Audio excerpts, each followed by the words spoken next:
গোৱালপাৰা চিদাবাৰীত নিশা চোৰে চলালে চাফাই অভিযান। আজি নিশা আনুমানিক 2 বজাত চিদাবাৰী দৈনিক বজাৰত 3 জুৱেলাৰী দোকানত চোৰে চলালে চাফাই অভিযান।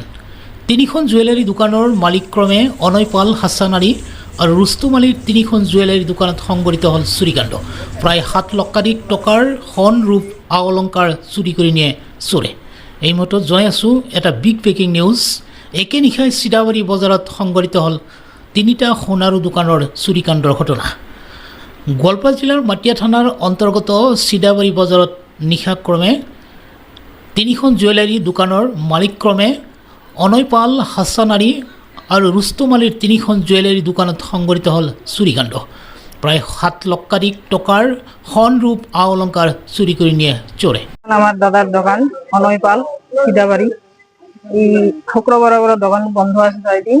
যোৱাকালি ৰাতি চুরি হয়েছে। মোটামুটি সোণা আছিল 4 গ্রাম, রূপ আছিল মোটামুটি 10 তোলা মান রূপ আছিল, পয়সা আছিল 7,000 টাকা।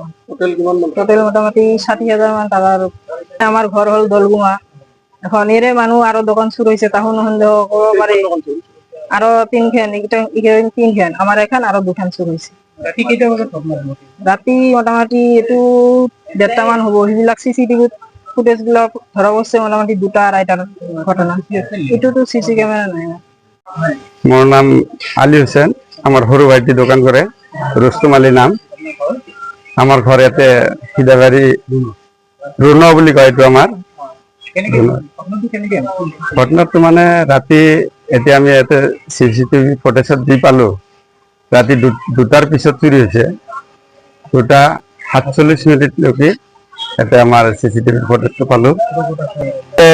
শাটার কিটা যে ভাঙছে বহুত মানে ইমান ক্রিটিক্যালি করে ভাঙছে, এতে কত কোনো জায়গাত স্পট নাই আর মানে